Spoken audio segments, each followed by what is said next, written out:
പ്രധാനപ്പെട്ട key digital marketing ചാനലുകൾ ഏതൊക്കെയാണ് എന്ന്. ഒന്നാമത്തെ ഡിജിറ്റൽ മാർക്കറ്റിംഗ് ചാനൽ എന്ന് പറയുന്നത് SEO, അതല്ലെങ്കിൽ സെർച്ച് എഞ്ചിൻ ഒപ്റ്റിമൈസേഷൻ എന്നതാണ്. എന്താണ് ഈ search engine optimization? Search engine optimization എന്നത് വെബ്സൈറ്റുകളിലൂടെ നമ്മളുടെ ബ്രാൻഡിന്റെ, നമ്മുടെ ബിസിനസ്സിന് ഒരു വെബ്സൈറ്റ് ഉണ്ടായിരിക്കുകയും ആ വെബ്സൈറ്റിനെ ഗൂഗിൾ റാങ്കിങ്ങിൽ ഏറ്റവും മുകളിലേക്ക് എത്തിക്കുന്ന പ്രോസസ്സാണ് സെർച്ച് എഞ്ചിൻ ഒപ്റ്റിമൈസേഷൻ. ഗൂഗിളിനകത്ത് നമ്മളൊരു കാര്യം സെർച്ച് ചെയ്യുമ്പോൾ, ഹെയർ ഓയിൽ എന്ന് സെർച്ച് ചെയ്യുന്ന സമയത്ത് ഒരു ഹെയർ ഓയിൽ കമ്പനിയുടെ വെബ്സൈറ്റ് ഏറ്റവും മുകളിലേക്ക് വരുന്നുണ്ടെങ്കിൽ ഏറ്റവും മികച്ച രൂപത്തിൽ ആ company search engine optimization SEO ചെയ്തു എന്നാണ് നമ്മൾ മനസ്സിലാക്കുന്നത്. അപ്പൊ SEO എന്ന് പറയുന്നത് നമുക്കൊരു വെബ്സൈറ്റ് ഉണ്ടായിരിക്കുകയും ആ വെബ്സൈറ്റിനെ ഗൂഗിളിൽ സെർച്ച് ചെയ്യുന്ന സമയത്ത്, അല്ലെങ്കിൽ ഗൂഗിൾ പോലെയുള്ള പ്ലാറ്റ്ഫോമുകൾക്കകത്ത് സെർച്ച് ചെയ്യുന്ന സമയത്ത് ഏറ്റവും മുകളിലെത്താൻ, റാങ്കിങ്ങിൽ മുകളിലെത്താൻ സഹായിക്കുന്ന അല്ലെങ്കിൽ കൊണ്ടുവരുന്ന പ്രോസസ്സാണ്. ഇതെങ്ങനെയാ ചെയ്യുന്നത്? ഇത് ചെയ്യുന്നത് കൃത്യമായ കീവേഡുകൾ ഉപയോഗിച്ചിട്ടാണ്. എന്താണ് കീവേഡ്? കീവേഡ് എന്ന് പറയുന്നത് ചില പ്രധാനപ്പെട്ട വേർഡാണ്. അതായത് നമ്മളിപ്പോൾ എനിക്കൊരു ഹെയർ ഓയിലാണ് വേണ്ടത്, ഹെയർ ഓയിലാണ് ഞാൻ ആഗ്രഹിക്കുന്നതെങ്കിൽ ഞാനൊരു പക്ഷേ ഡാൻഡ്രഫ് സൊല്യൂഷൻ, ഡാൻഡ്രഫാണ് എൻ്റെ പ്രശ്നമെങ്കിൽ ഡാൻഡ്രഫ് സൊല്യൂഷൻ, ഹെയർ ഫാൾ ആണ് എൻ്റെ പ്രശ്നമെങ്കിൽ ഹെയർ ഫാൾ സൊല്യൂഷൻ എന്നൊക്കെയുള്ള വാക്കുകളായിരിക്കും ഞാൻ സെർച്ച് ചെയ്യാൻ ഉപയോഗിക്കുക. അല്ലാതെ I want a hair oil with solution of dandruff എന്നൊന്നും ഞാൻ ഡീറ്റെയിൽ ആയിട്ട് പോകില്ല. പകരം ഞാൻ ഡാൻഡ്രഫ് സൊല്യൂഷൻ, അല്ലെങ്കിൽ കീവേഡ് സൊല്യൂഷൻ, ഇനി ക്ലോത്ത് ആണെങ്കിൽ മാക്സി, നൈറ്റ്, ഷർട്ട്, ഇനി അതല്ലെങ്കിൽ കാഷ്വൽ ഡ്രസ്സ്, അങ്ങനെയുള്ള എന്താണോ ചെറിയ ചെറിയ വാക്കുകൾ, അതായത് നമ്മളുടെ ആവശ്യങ്ങളെ റെപ്രസെൻറ്റേറ്റ് ചെയ്യുന്ന ചെറിയ ഒന്നോ രണ്ടോ വാക്കുകൾ അടങ്ങിയിട്ടുള്ള ചെറിയ ഫ്രേസുകളാണ് നമ്മൾ കീവേഡുകൾ എന്ന് വിളിക്കുന്നത്. അപ്പൊ വളരെ റിലവൻ്റ് ആയിട്ടുള്ള, നിങ്ങളുടെ ബിസിനസ്സുമായി കണക്ട് ചെയ്യുന്ന, നിങ്ങളുടെ ഏരിയയുമായി കണക്ട് ചെയ്യുന്ന കീവേഡുകളെ നിങ്ങളുടെ വെബ്സൈറ്റിനകത്തേക്ക്, അതിൻ്റെ കണ്ടന്റിലേക്ക് കൊണ്ടുവരിക എന്നുള്ളതാണ് കൃത്യമായ കീവേഡ് ഉപയോഗിക്കുക എന്നുള്ളത് കൊണ്ട് അർത്ഥമാക്കുന്നത്. അപ്പൊ നമ്മുടെ വെബ്സൈറ്റ്, നമ്മുടെ സെർച്ച് എഞ്ചിൻ ഒപ്റ്റിമൈസ് ചെയ്യുന്നത് നമ്മുടെ വെബ്സൈറ്റിനകത്തുള്ള കണ്ടന്റിനകത്തേക്ക് പരമാവധി ഇങ്ങനെ സെർച്ച് ചെയ്യുന്ന കീവേഡുകൾ നമ്മൾ കൊണ്ടുവരും. രണ്ടാമത്തെ ഒരു കാര്യം എന്താ? രണ്ടാമത്തെ ഒരു കാര്യം എന്ന് പറയുന്നത് വെബ്സൈറ്റിന്റെ സ്പീഡ്, അതുപോലെയുള്ള കാര്യങ്ങളൊക്കെ ഇംപ്രൂവ് ചെയ്യുക. ഏറ്റവും പെട്ടെന്ന് ലോഡ് ചെയ്യപ്പെടണം. ഒരു വെബ്സൈറ്റ് നമ്മൾ മുകളിലൊക്കെ വന്നു, ആളുകൾ അതിൽ ക്ലിക്ക് ചെയ്യുന്ന സമയത്ത് അത് ഒത്തിരി കറങ്ങുകയാണ്, ഒത്തിരി ലാഗ് ചെയ്യുന്നുണ്ട്, പെട്ടെന്ന് ലോഡ് ആവുന്നില്ലെങ്കിൽ ആളുകൾ അവിടെ നിന്ന് പിന്നോട്ട് പോകും. അതുപോലെ തന്നെ മൊബൈൽ ഫ്രണ്ട്ലി ആയിരിക്കാൻ പല വെബ്സൈറ്റുകൾ, ഇന്ന് വരുന്ന വെബ്സൈറ്റുകളൊക്കെ മൊബൈൽ ഫ്രണ്ട്ലിയാണ്. അതായത് മൊബൈലിന്റെ വെബ്സൈറ്റിന്റെ സ്ക്രീൻ എന്ന് പറയുന്നത് പലപ്പോഴും ഒരു കമ്പ്യൂട്ടർ സ്ക്രീനിന് അനുസരിച്ചായിരിക്കും ഡിസൈൻ ചെയ്യുക. പക്ഷെ മൊബൈലിനകത്ത് അത് പെട്ടെന്ന് മൊബൈലിന്റെ സ്ക്രീനുമായിട്ട് മൊബൈൽ ഫ്രണ്ട്ലി ആയി ഡിസൈൻ ചെയ്തിട്ടുള്ളത് കൊണ്ട് തന്നെ പെട്ടെന്ന് നിശ്ചയുണ്ടാവും. അതുപോലെ തന്നെ യൂസേഴ്സിന് നല്ല എക്സ്പീരിയൻസ് കൊടുക്കാൻ വേണ്ടി കഴിയുക. നല്ല എക്സ്പീരിയൻസ് എങ്ങനെ കൊടുക്കുക? ഇപ്പൊ ഒരു ഇ-കൊമേഴ്സ് വെബ്സൈറ്റ് ആണെങ്കിൽ പലപ്പോഴും നമുക്കറിയാം, നമ്മളൊരു പ്രൊഡക്റ്റിനെ കുറിച്ച് ഒരു അഡ്വർടൈസ്മെന്റ് കണ്ടു, ക്ലിക്ക് ചെയ്തു, നേരെ ആ കമ്പനിയുടെ വെബ്സൈറ്റിലേക്ക് എത്തി, പെട്ടെന്ന് അതിൻ്റെ ഡിഫറെൻ്റ് ആയിട്ടുള്ള വെറൈറ്റികളെ കുറിച്ചുള്ള ഡീറ്റെയിൽസ് ഒക്കെ നമുക്ക് കിട്ടുന്നു. പെട്ടെന്ന് തന്നെ നമുക്ക് ഏറ്റവും ഒന്ന് സെലക്ട് ചെയ്യാൻ കഴിയുന്നു. ഉടനെ നമുക്ക് അതിൻ്റെ പേയ്മെന്റ് ചെയ്യാൻ വേണ്ടി കഴിയുന്നു ഒരു ക്ലിക്കിൽ. അങ്ങനെ വളരെ സിമ്പിൾ ആയിട്ടുള്ള ഏറ്റവും കുറഞ്ഞ പ്രോസസ്സിലൂടെ നമുക്ക് പേയ്മെന്റ് ചെയ്യാൻ കൂടി കഴിയുന്നൊരു ഓപ്ഷൻ. അതേ സ്ഥാനത്ത് നമ്മൾ വെബ്സൈറ്റിൽ ഒന്ന് കാണിക്കുന്നു, ഒരു പ്രൊഡക്റ്റ് കാണിക്കുന്നു, എന്നിട്ട് എന്ത് ചെയ്യുന്നു, കസ്റ്റമർക്ക് വേണമെങ്കിൽ ആ നമ്പർ എടുത്ത് നമ്മളെ വിളിക്കാം, ഓർഡർ ചെയ്യാം, ഓർഡർ ചെയ്തിട്ട് നമുക്ക് പേയ്മെന്റ് വേറെ അയക്കാം. ഇങ്ങനെയൊക്കെ പ്രോസസ്സ് കൂടുന്ന സമയത്ത് പലപ്പോഴും വെബ്സൈറ്റിന്റെ റെസ്പോൺസ് കുറയും. അപ്പോൾ ഏറ്റവും മികച്ച രൂപത്തിൽ അതിന്റെ സ്പീഡും മൊബൈൽ ഫ്രണ്ട്ലിനെസ്, അതുപോലെ തന്നെ യൂസേഴ്സിന്റെ എക്സ്പീരിയൻസും ഒക്കെ ഇംപ്രൂവ് ചെയ്തുകൊണ്ട് നമുക്ക് ഏറ്റവും മികച്ച രൂപത്തിൽ സെർച്ച് എഞ്ചിൻ ഒപ്റ്റിമൈസേഷൻ SEO ചെയ്യാൻ വേണ്ടി കഴിയും. മൂന്നാമത്തെ കാര്യം എന്ന് പറയുന്നത് ബാക്ക് ലിങ്കുകൾ ബിൽഡ് ചെയ്യുക. എന്താ ബാക്ക് ലിങ്ക്? ബാക്ക് എന്ന് പറയുന്നത് പിന്നിൽ എന്നുള്ളത്, അല്ലെ, ബാക്ക് പിന്നിൽ എന്നുള്ള അർത്ഥമാണ്. ലിങ്ക് എന്ന് പറയുന്നത് നമ്മൾ ഒന്നിനെ കണക്ട് ചെയ്യുന്നതാണ് ബാക്ക് ലിങ്ക്. അതായത് മറ്റ് വെബ്സൈറ്റുകൾ, ഒരു പക്ഷേ നമ്മളൊരു ഹെയർ ഓയിൽ ബ്രാൻഡാണ് എന്ന് വെക്കുക, എൻ്റെത് ഹെയർ ഓയിൽ ബ്രാൻഡാണ്, പക്ഷെ ഒട്ടുമിക്ക ആളുകൾ നമ്മളുടെ ലേഡീസ് അല്ലെങ്കിൽ സ്റ്റുഡൻസ് അല്ലെങ്കിൽ യങ്സ്റ്റേഴ്സ് അവർ സെർച്ച് ചെയ്യുന്ന പലതരത്തിലുള്ള വെബ്സൈറ്റുകൾ, ഒരുപക്ഷെ ന്യൂസ് അറിയാൻ വേണ്ടി അല്ലെങ്കിൽ മറ്റേതെങ്കിലും തരത്തിലുള്ള ഫിലിംസ് കാണാൻ വേണ്ടി, വെബ് സീരീസ് കാണാൻ വേണ്ടി, അങ്ങനെയൊക്കെ പലതിലും സെർച്ച് ചെയ്യുന്ന വെബ്സൈറ്റുകളിൽ നമ്മളുടെ ഒരു ബാക്ക് ലിങ്ക് ആഡ് ചെയ്യുക, നമ്മുടെ വെബ്സൈറ്റിലേക്ക് കൊണ്ടുവരാൻ കഴിയാവുന്ന, റൂട്ട് ചെയ്യാൻ കഴിയാവുന്ന ബാക്ക് ലിങ്കുകൾ ആഡ് ചെയ്യുക. ഇങ്ങനെ ബാക്ക് ലിങ്കുകൾ ആഡ് ചെയ്ത് കഴിയുമ്പോൾ നമുക്ക് ക്രെഡിബിലിറ്റി കൂടും. അപ്പൊ കൃത്യമായി ബാക്ക് ലിങ്കുകൾ ആഡ് ചെയ്യുക എന്നുള്ളത് തേർഡ് സൈറ്റുകളിൽ, അതർ വെബ്സൈറ്റുകളിൽ അല്ലെങ്കിൽ തേർഡ് പാർട്ടി സൈറ്റുകളിൽ ബാക്ക് ലിങ്കുകൾ ആഡ് ചെയ്യുക എന്നുള്ളതാണ് സെർച്ച് എഞ്ചിൻ ഒപ്റ്റിമൈസേഷനകത്ത് ചെയ്യുന്ന ഒരു കാര്യം. ഇനി സെർച്ച് എഞ്ചിൻ ഒപ്റ്റിമൈസേഷനെ ഒന്നുകൂടി വ്യക്തമായി മനസ്സിലാക്കിയാൽ, സെർച്ച് എഞ്ചിൻ ഒപ്റ്റിമൈസേഷന് ആദ്യമായി പറഞ്ഞ് നമുക്ക് കീവേഡ് ചെയ്യേണ്ടതുണ്ട്. കീവേഡുകൾ ഉപയോഗിക്കുക. നമ്മുടെ കണ്ടന്റിനകത്ത് നല്ല നല്ല സെർച്ച് ചെയ്യുന്ന, ഏറ്റവും കൂടുതൽ ആളുകൾ സെർച്ച് ചെയ്യുന്ന കീവേഡുകൾ ഉപയോഗിക്കുക. ഈ കീവേഡുകൾ നമുക്ക് എങ്ങനെയാണ് കണ്ടുപിടിക്കാൻ പറ്റുക?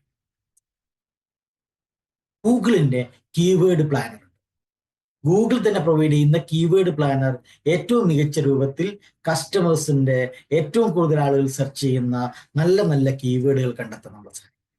Answer the public keyword search ചെയ്യാൻ വേണ്ടി നമ്മളെ സഹായിക്കുന്നു.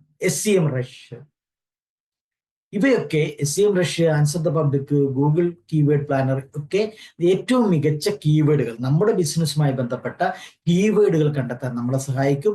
അത്തരം കീവേഡുകൾ നമ്മുടെ കണ്ടന്റിനകത്ത് ഉൾപ്പെടുത്തുക എന്നുള്ളതാണ് ഒന്നാമത്തെ കാര്യം. രണ്ടാമത്തത് ഓൺ പേജ് SEO എന്നുള്ളതാണ്. ഓൺ പേജ് SEO എങ്ങനെയാണ്? ഓൺ പേജ് SEO അതായത് നമ്മുടെ പേജസിന്റെ, നമ്മുടെ വെബ്സൈറ്റിന്റെ ടൈറ്റില്, അതേപോലെ മെറ്റാ ഡിസ്ക്രിപ്ഷൻസ്, ഹെഡേഴ്സ്, ഇമേജസുകളൊക്കെ ഒപ്റ്റിമൈസ് ചെയ്യുക.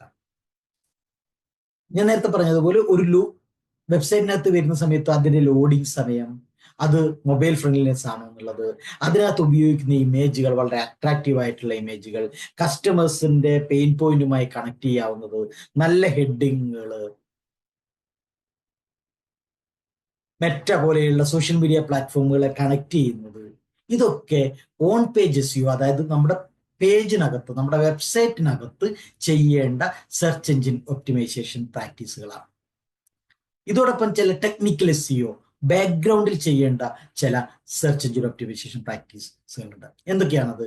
ഒന്ന്, വെബ്സൈറ്റിന്റെ സ്പീഡ്, മൊബൈൽ ഫ്രണ്ട്ലിനെസ്, വെബ്സൈറ്റിന്റെ സെക്യൂരിറ്റി, പേയ്മെന്റ് ഉൾപ്പെടെയുള്ള കാര്യങ്ങളൊക്കെ വരികയാണെങ്കിൽ കസ്റ്റമേഴ്സിന് സെക്യൂർഡ് ആയിട്ട് പേയ്മെന്റ് ചെയ്യാൻ വേണ്ടി. അങ്ങനെ ടെക്നിക്കൽ സൈഡിൽ ഏറ്റവും മികച്ച രൂപത്തിൽ നമ്മുടെ വെബ്സൈറ്റിനെ ഒപ്റ്റിമൈസ് ചെയ്തെടുക്കുക. അടുത്തത് കണ്ടന്റ് ഒപ്റ്റിമൈസേഷൻ എന്നുള്ളതാണ്. നല്ല വാല്യുബിൾ കണ്ടന്റ് കൊടുക്കുക, നല്ല കീവേഡ് റിച്ച് ആയിട്ടുള്ള കണ്ടന്റ് കൊടുക്കുക. കീവേഡ് റിച്ച് ആയിട്ടുള്ള കണ്ടന്റ് നമുക്ക് ബ്ലോഗായിട്ട്, ആർട്ടിക്കിളായിട്ട്, ഇനി ലാൻഡിംഗ് പേജിനകത്തുള്ള കണ്ടന്റ് ആയിട്ട് ഒക്കെ നമുക്ക് കൊടുക്കാം. അതായത് ഏറ്റവും കൂടുതൽ ആളുകൾ സെർച്ച് ചെയ്യുന്ന കീവേഡുകൾ നമ്മുടെ കണ്ടന്റിനകത്ത് വരുമ്പോൾ, ആ കീവേഡ് സെർച്ച് ചെയ്യുമ്പോൾ ആ കീവേഡുമായി മാച്ച് ചെയ്യുന്ന സൈറ്റ് എന്നുള്ള നിലക്ക് നമ്മുടെ സൈറ്റ് ഹയറിലേക്ക് വരും. ഏറ്റവും മികച്ച കണ്ടന്റ് ആണ് നിങ്ങൾ കൊടുക്കുന്നത്, അതിനനുസരിച്ചുള്ള ബ്ലോഗുകളും കാര്യങ്ങളൊക്കെയാണ് നിങ്ങൾ കൊടുക്കുന്നതെങ്കിൽ അതിൽ നിന്ന് നിങ്ങളുടെ വെബ്സൈറ്റിലേക്ക്, അത് കൂടുതൽ ആളുകൾ കാണുകയും വായിക്കുകയും അതിനോട് ഇന്ററാക്ട് ചെയ്യുകയും വീണ്ടും വീണ്ടും നിങ്ങളുടെ വെബ്സൈറ്റിനകത്തേക്ക് കസ്റ്റമേഴ്സിന്റെ എൻഗേജ്മെന്റ് ഉണ്ടാവും. അഞ്ചാമത്തത് ലിങ്ക് ബിൽഡിംഗ് എന്നുള്ളതാണ്. നല്ല ക്വാളിറ്റിയുള്ള ബാക്ക് ലിങ്കുകൾ, ഞാൻ ഈ പറഞ്ഞ തേർഡ് പാർട്ടി സൈറ്റിനകത്ത്, അതർ വെബ്സൈറ്റിനകത്ത് നമ്മൾ ഉപയോഗിക്കുന്ന നല്ല ക്വാളിറ്റി ബാക്ക് ലിങ്കുകൾ അക്വയർ ചെയ്യുക. അത് നമ്മുടെ ഡൊമൈനിന്റെ അതോറിറ്റിയെ, പെർഫോമൻസിനെ ഇംപ്രൂവ് ചെയ്യും.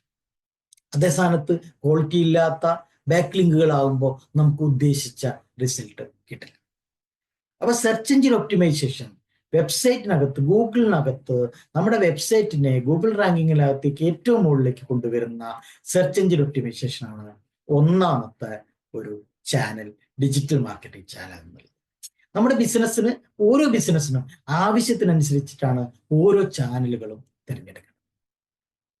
ഡിജിറ്റൽ മാർക്കറ്റിംഗ് ചാനലുകളിൽ പ്രധാനപ്പെട്ടത്, ഏറ്റവും കൂടുതലായിട്ട് ഉപയോഗിക്കാൻ കഴിയുന്നതും മൈക്രോ എന്റർപ്രണേഴ്സിന് ഏറ്റവും മികച്ച സാധ്യതയുള്ളതുമാണ് social media marketing. Social media marketing എന്നത് സോഷ്യൽ മീഡിയ പ്ലാറ്റ്ഫോമുകളായ Facebook, Instagram, LinkedIn, Twitter, WhatsApp ഇങ്ങനെയുള്ള പ്ലാറ്റ്ഫോമുകളിലൂടെ, സോഷ്യൽ മീഡിയ പ്ലാറ്റ്ഫോമുകളിലൂടെ നമ്മുടെ ബ്രാൻഡിനെ, നമ്മുടെ ബിസിനസ്സിനെ പ്രൊമോട്ട് ചെയ്യുന്നതാണ്. ഇതെങ്ങനെയാണ് വർക്ക് ചെയ്യുക? നല്ല എൻഗേജിങ് ആയിട്ടുള്ള കണ്ടന്റുകൾ കൊടുത്തുകൊണ്ടാണ് സോഷ്യൽ മീഡിയ മാർക്കറ്റിങ്ങിലൂടെ നമ്മളിത് വർക്ക് ചെയ്യുന്നത്. അത് പോസ്റ്റ് ആവാം, വീഡിയോ ആവാം, സ്റ്റോറീസ് ആവാം, റീൽ ആവാം.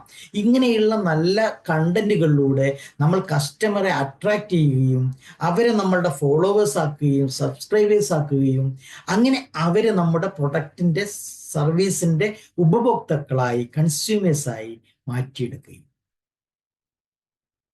രണ്ടാമത്തെ ഒരു മെത്തേഡാണ് പെയ്ഡ് അഡ്വർടൈസ്മെന്റ്. മെറ്റയില്, ഇൻസ്റ്റയില്, ഫേസ്ബുക്കിൽ നമുക്ക് പെയ്ഡ് അഡ്വർടൈസ്മെന്റ് ചെയ്യാം. അങ്ങനെ പെയ്ഡ് അഡ്വർടൈസ്മെന്റ് ചെയ്യുമ്പോൾ നമുക്ക് റൈറ്റ് ആയിട്ടുള്ള ടാർഗറ്റ് കസ്റ്റമേഴ്സിനെ, ഓഡിയൻസിനെ നമുക്ക് ടാർഗറ്റ് ചെയ്യാം.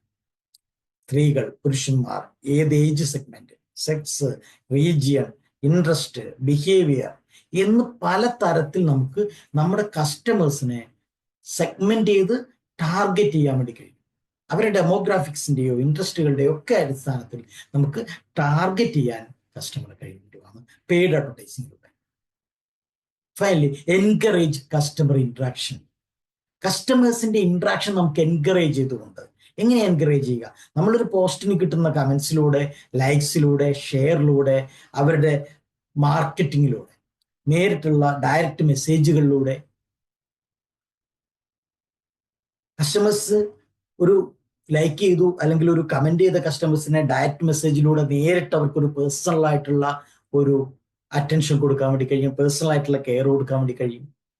അങ്ങനെ കസ്റ്റമേഴ്സുമായിട്ടുള്ള ഇന്ററാക്ഷൻ നമുക്ക് എൻകറേജ് ചെയ്യാൻ കഴിയും. ഇവിടെ പ്രധാനപ്പെട്ട ഒരു കാര്യം, സോഷ്യൽ മീഡിയ മാർക്കറ്റിങ്ങിനകത്ത് റൈറ്റ് പ്ലാറ്റ്ഫോം ചൂസ് ചെയ്യുക എന്നുള്ളത് ഇമ്പോർട്ടൻ്റ് ആണ്. അത് ഫേസ്ബുക്ക് ആണോ, ഇൻസ്റ്റഗ്രാം ആണോ, ലിങ്ക്ഡിൻ ആണോ, പിൻട്രസ്റ്റ് ആണോ, ഏതാണോ നിങ്ങളുടെ ടാർഗറ്റ് ഓഡിയൻസ് ഉള്ളത് അവിടെയാണ്. എല്ലാ സോഷ്യൽ മീഡിയ പ്ലാറ്റ്ഫോമിനകത്തും നമ്മൾ മാർക്കറ്റിംഗ് ചെയ്യുക എന്നുള്ളതല്ല സോഷ്യൽ മീഡിയ മാർക്കറ്റിങ്ങിലെ ഏറ്റവും പ്രധാനപ്പെട്ട കാര്യം. കാരണം സോഷ്യൽ മീഡിയ പ്ലാറ്റ്ഫോമുകൾ എന്നത് ഒത്തിരി സോഷ്യൽ മീഡിയ പ്ലാറ്റ്ഫോമുകളുണ്ട്. ആ ഓരോ സോഷ്യൽ മീഡിയ പ്ലാറ്റ്ഫോമുകൾക്കകത്തും അതിൻ്റെ ഉപഭോക്താക്കൾ, അതിൻ്റെ കൺസ്യൂമേഴ്സ്, അതിൻ്റെ ഉപഭോക്താക്കൾക്ക് പ്രത്യേകതകളുണ്ട്. അപ്പോൾ നമ്മുടെ കസ്റ്റമർ ആവാൻ സാധ്യതയുള്ള, നമ്മുടെ ടാർഗറ്റ് ഓഡിയൻസ് ആയിട്ടുള്ള ആളുകൾ എവിടെയാണ് ഉണ്ടായിരിക്കുന്നത് എന്ന് നമ്മളൊന്ന് പരിശോധിക്കുക, നമ്മളൊന്ന് മനസ്സിലാക്കുക. അതിനനുസരിച്ച് അവരെ ടാർഗറ്റ് ചെയ്യാൻ വേണ്ടി ആ സ്പെസിഫിക് പ്ലാറ്റ്ഫോമുകൾ സെലക്ട് ചെയ്യുക. ഇനി സോഷ്യൽ മീഡിയ മാർക്കറ്റിങ്ങിനകത്ത് രണ്ടാമത്തെ കാര്യം, പ്രധാനപ്പെട്ട കാര്യം എന്ന് പറയുന്നത് കണ്ടന്റ് സ്ട്രാറ്റജി പ്ലാൻ ചെയ്യുക എന്നുള്ളത്. അതായത് ഒരു മിക്സ് സ്ട്രാറ്റജിയാണ് ഏറ്റവും മികച്ച കണ്ടന്റ് സ്ട്രാറ്റജി ആയിട്ട് സോഷ്യൽ മീഡിയയിൽ നമുക്ക് പ്ലാൻ ചെയ്യാൻ കഴിയും. എന്താണ് ഈ മിക്സ് സ്ട്രാറ്റജി എന്ന് പറയുന്നത്? പലതരത്തിലുള്ള കണ്ടന്റുകൾ നമ്മൾ കസ്റ്റമർക്ക് കൊടുക്കാറുണ്ട്. പ്രൊമോഷണൽ കണ്ടന്റ്, അതായത് നമ്മുടെ ഒരു പ്രൊഡക്റ്റിനെ, സർവീസിനെ പ്രൊമോട്ട് ചെയ്യുന്ന, അത് വാങ്ങാൻ പ്രേരിപ്പിക്കുന്ന, അത് ഉപയോഗിക്കാൻ പ്രേരിപ്പിക്കുന്ന പ്രൊമോഷണൽ കണ്ടന്റ്.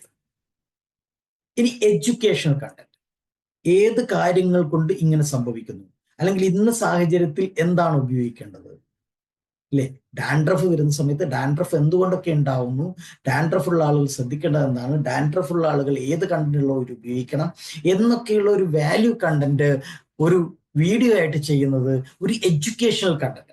അതേ സ്ഥാനത്ത് ഒരു പ്രത്യേക ഓഫർ ഉണ്ട്, ഇന്ന് ഈ ഒരു ബോട്ടിലിന് ഇത്ര രൂപയാണ്, 2 ബോട്ടിൽ ഒരുമിച്ച് വാങ്ങുമ്പോൾ ഇത്ര രൂപ ഡിസ്കൗണ്ട് ഉണ്ട്, അല്ലെങ്കിൽ ഈ ഒരു ഓഫറിന്റെ ഭാഗമായി ഇത്ര % ഡിസ്കൗണ്ട് ഉണ്ടെന്ന് പറയുന്നത് പ്രൊമോഷണൽ കണ്ടന്റ് ആണ്. ഇനി എൻഗേജിങ് കണ്ടന്റ്, കസ്റ്റമറെ എൻഗേജ് ചെയ്യാൻ കഴിയാവുന്ന പലതരത്തിൽ കമന്റ് ചെയ്യാൻ, അല്ലെങ്കിൽ ലൈക്ക് ചെയ്യാൻ, ഷെയർ ചെയ്യാൻ, അല്ലെങ്കിൽ ഇത് ഷെയർ ചെയ്യുമ്പോൾ ഇന്ന കൂപ്പൺ കോഡ് കൊടുക്കുക, അങ്ങനെ പലതരത്തിൽ, അല്ലെങ്കിൽ ഒരു ഡ്രോ നടത്തുക, ഗിഫ്റ്റുകൾ, റിവാർഡ്സുകൾ ഓഫർ ചെയ്യുക, ഇങ്ങനെ പലതരത്തിൽ കസ്റ്റമറുടെ എൻഗേജ്മെന്റ് സാധ്യമാക്കുന്ന കണ്ടന്റുകളുണ്ട്. അപ്പൊ ഈ കണ്ടന്റുകൾ, ഇങ്ങനെയുള്ള പലതരത്തിലുള്ള കണ്ടന്റുകളുടെ ഒരു മിക്സ് പ്ലാൻ ആയിരിക്കണം നിങ്ങൾക്ക് സോഷ്യൽ മീഡിയ മാർക്കറ്റിങ്ങിൽ ഉണ്ടായിരിക്കേണ്ടത്. മൂന്നാമത്തെ കാര്യം എന്ന് പറയുന്നത് റെസ്പോണ്ട് ടു കമന്റ്സ്, എൻഗേജ്മെന്റ് ഉറപ്പുവരുത്തുക എന്നുള്ളതാണ്. മെസ്സേജിനോട്, കമന്റിനോട് റെസ്പോണ്ട് ചെയ്യുക, ഫോളോവേഴ്സിനോട് ഇന്ററാക്ട് ചെയ്യുക. അങ്ങനെ സോഷ്യൽ മീഡിയക്കകത്ത് നമ്മൾ ഫോളോ ചെയ്യുന്ന, നമ്മൾ സബ്സ്ക്രൈബ് ചെയ്തിട്ടുള്ള, നമ്മളുടെ പോസ്റ്റുമായി അല്ലെങ്കിൽ നമ്മുടെ മെസ്സേജുമായി ഇന്ററാക്ട് ചെയ്യുന്നവരെ നമ്മളും തിരിച്ച് റെസ്പോണ്ട് ചെയ്തുകൊണ്ട് അവരുമായിട്ടുള്ള റിലേഷൻഷിപ്പ് മികച്ചതാക്കി കൊണ്ടുവരിക. ഒരു പക്ഷേ നെഗറ്റീവ് കമന്റ് ആയാൽ പോലും ആ നെഗറ്റീവ് കമന്റ് പലപ്പോഴും നെഗറ്റീവ് കമന്റ് വരാറുണ്ട്, അങ്ങനെ ഇല്ലേ, നമുക്കൊക്കെ വരാറുണ്ടാവാം. അത്തരം നെഗറ്റീവ് കമന്റുകളോട് പോലും കൃത്യമായി സ്പോട്ടിൽ റെസ്പോണ്ട് ചെയ്ത് അവരെ ഒരു ഡയറക്റ്റ് മെസ്സേജിലേക്ക്, DM-ലേക്ക് കൊണ്ടുവന്ന് ആ പ്രോബ്ലത്തിനെ സോൾവ് ചെയ്ത് ഈ കസ്റ്റമറെ നമുക്ക് നമ്മുടെ ഫോളോവർ ആക്കാൻ, നമ്മളെ ബ്രാൻഡ് അഡ്വൈസർ ആക്കാൻ കഴിയുക എന്നുള്ളത്. ഫൈനലി അനലിറ്റിക്സ് എന്നുള്ളതാണ് സോഷ്യൽ മീഡിയ മാർക്കറ്റിങ്ങിന്റെ വലിയ ഒരു ഹൈലൈറ്റ് എന്ന് പറയുന്നത്. കൃത്യമായി നമുക്ക് ഇൻസൈറ്റ്സുകൾ ഉപയോഗിക്കാൻ കഴിയും. സോഷ്യൽ മീഡിയ, അത് മെറ്റ അഡ്വർടൈസിങ് ആവട്ടെ, സാധാരണഗതിയിലുള്ള മെറ്റ ബിസിനസ് സൂട്ട് ഉപയോഗിച്ചുള്ള സോഷ്യൽ മീഡിയ ക്യാമ്പയിൻ റണ്ണിങ് ആവട്ടെ, കൃത്യമായി നിങ്ങൾക്ക് സോഷ്യൽ മീഡിയ പ്ലാറ്റ്ഫോമുകൾ ഇൻസൈറ്റ്സുകൾ തരുന്നുണ്ട്. എത്ര പേര് കണ്ടു, എവിടെ കണ്ടു, എപ്പോ കണ്ടു, എത്ര സമയം കണ്ടു, എന്ത് ചെയ്തു, ലൈക്ക് ചെയ്തു, ഇന്ററാക്ട് ചെയ്തു എന്നൊക്കെ നമുക്ക് ഈ ഇൻസൈറ്റ്സുകളെ ഉപയോഗിച്ച് നമുക്ക് നമ്മുടെ പെർഫോമൻസ്, നമ്മുടെ സോഷ്യൽ മീഡിയ മാർക്കറ്റിങ്ങിന്റെ പെർഫോമൻസ് നമുക്ക് ട്രാക്ക് ചെയ്യാൻ കഴിയും. അങ്ങനെ ട്രാക്ക് ചെയ്തിട്ട് അതിനനുസരിച്ച് നമ്മുടെ സ്ട്രാറ്റജികളെ ചേഞ്ച് വരുത്തണം, സ്ട്രാറ്റജികളെ ഒപ്റ്റിമൈസ് ചെയ്യാം. ഇതാണ് സോഷ്യൽ മീഡിയ മാർക്കറ്റിങ്ങിനകത്ത് ശ്രദ്ധിക്കേണ്ടത്. മൂന്നാമത്തെ കാര്യം എന്ന് പറയുന്നത് പേപ്പർ ക്ലിക്ക് അഡ്വർടൈസിങ് എന്നുള്ളതാണ്. പേപ്പർ ക്ലിക്ക് അഡ്വർടൈസിങ് എന്നത് ഗൂഗിൾ ആഡ്സിനെയാണ് നമ്മൾ പേപ്പർ ക്ലിക്ക് അഡ്വർടൈസിങ് എന്ന് പറയുന്നത്. അതായത് നമ്മളുടെ ഒരു ആഡ്, ആ ആഡ് കാണുന്ന ഒരാൾ അവരൊരു ക്ലിക്ക് ചെയ്യുമ്പോൾ ആ ക്ലിക്കിനാണ് നമ്മൾ പേ ചെയ്യുന്നത്. ഇത് ഗൂഗിൾ ആഡ്സിനകത്തും സോഷ്യൽ മീഡിയ ആഡ്സിനകത്തും ഉപയോഗിക്കപ്പെടുന്നുണ്ട്. സോഷ്യൽ മീഡിയ ആഡ്സിനകത്ത് ബഹുഭൂരിപക്ഷം അഡ്വർടൈസ്മെന്റുകളും ഉപയോഗിക്കപ്പെടുന്നത് എത്ര പേര് കണ്ടു എന്നുള്ളതാണ്, ക്ലിക്കിനല്ല. പക്ഷെ ഗൂഗിൾ ആഡ്സിനകത്ത് നമുക്ക് കൃത്യമായി പേപ്പർ ക്ലിക്ക് ചെയ്യാം. ക്ലിക്ക് ചെയ്യുന്നതിന് നമുക്ക് പേയ്മെന്റ് കൊടുത്താൽ മതി എന്നുള്ളതായിരിക്കും. അതാണ് പേപ്പർ ക്ലിക്ക് അഡ്വർടൈസിങ് എന്ന് ഉദ്ദേശിക്കുന്നത്. അഡ്വർടൈസ്മെന്റ് എങ്ങനെയാണ് വർക്ക് ചെയ്യുന്നത് വെച്ചാൽ, കൃത്യമായ കീവേഡുകളെയാണ് നമ്മളിവിടെ ബിഡ് ചെയ്തെടുക്കുന്നത്. അതായത് സെർച്ച് എഞ്ചിനകത്ത് ഈ കീവേഡുകൾ ബിഡ് ചെയ്യപ്പെടുകയും ആ ബിഡ്, നമ്മൾ എടുക്കുന്ന ബിഡിനനുസരിച്ച് നമ്മൾ പേയ്മെന്റ് ചെയ്യുകയും ചെയ്യും.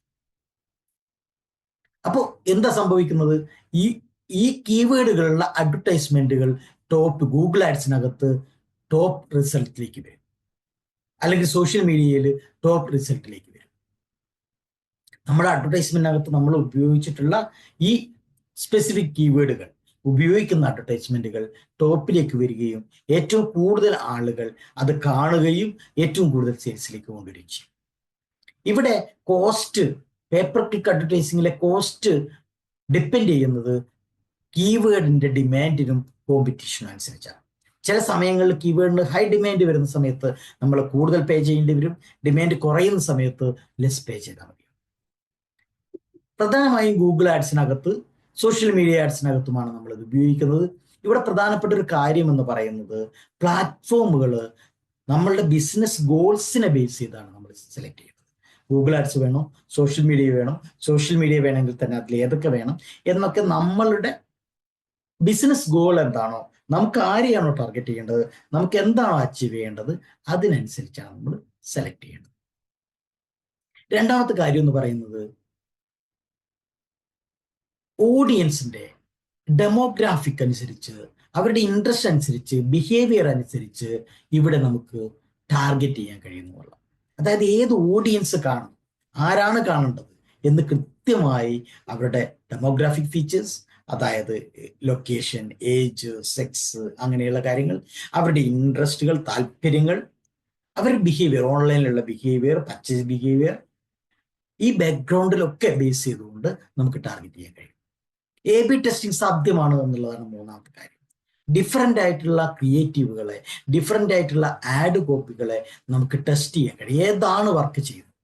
ഡിജിറ്റൽ മാർക്കറ്റിംഗിനകത്ത്, പേപ്പർ ക്ലിക്ക് അഡ്വർടൈസിങ്ങിനകത്ത് നമ്മളൊരു 2 or 3 ആഡ് കോപ്പി ഉപയോഗിക്കുന്നുണ്ടെങ്കിൽ ഇതിൽ ഏത് ആഡ് കോപ്പിയാണ് വർക്ക് ചെയ്യുന്നത്, ഏത് ക്യാപ്ഷനാണ് കൂടുതൽ വർക്ക് ചെയ്യുന്നത്, ഏത് ഹുക്ക് പോയിന്റ് ആണ് കൂടുതൽ ആകർഷിക്കപ്പെടുന്നത്, ഏത് ഇമേജാണ് ഏറ്റവും നന്നായിട്ട് വർക്ക് ചെയ്യുന്നതെന്ന് നമുക്ക് AB ടെസ്റ്റിങ്ങിന്റെ ഉപയോഗപ്പെടുത്തിയിട്ട് നമുക്ക് പരിശോധിക്കാൻ വേണ്ടി കഴിയും, നമുക്ക് അനലൈസ് ചെയ്യാൻ കഴിയും.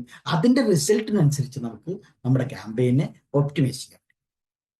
Finally budget optimization. നമ്മുടെ പെർഫോമൻസ് അനുസരിച്ച് ക്യാമ്പയിന്റെ ബഡ്ജറ്റുകളെ, ബിഡുകളെ നമുക്ക് അഡ്ജസ്റ്റ് ചെയ്യാൻ കഴിയും. നമുക്കത് കുറയ്ക്കാനും കൂട്ടാനും കഴിയും. സ്റ്റോപ്പ് ചെയ്യേണ്ട സമയത്ത് സ്റ്റോപ്പ് ചെയ്യാനും പോസ് ചെയ്ത് വെക്കാനും എല്ലാം നമുക്ക് സാധ്യമാണ്. നാലാമത്തെ കാര്യം കണ്ടന്റ് മാർക്കറ്റിംഗ് എന്നുള്ളത്. എന്തെങ്കിലും കണ്ടന്റ് മാർക്കറ്റിംഗ്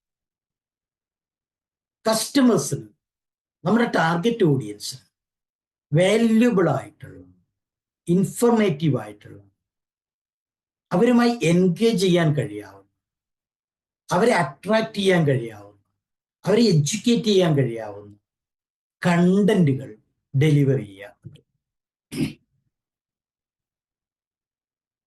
നമ്മുടെ ടാർഗറ്റ് ഓഡിയൻസിനെ എഡ്യൂക്കേറ്റ് ചെയ്യുന്നതിന് വേണ്ടി, അല്ലെങ്കിൽ അവരെ അട്രാക്ട് ചെയ്യുന്നതിന് വേണ്ടി, അവരുമായി എൻഗേജ് ചെയ്യുന്നതിന് വേണ്ടി ഇൻഫർമേറ്റീവ് ആയിട്ടുള്ള അല്ലെങ്കിൽ വാല്യുബിൾ ആയിട്ടുള്ള കണ്ടന്റുകൾ കൊടുക്കുക. ഇതെങ്ങനെയാണ്?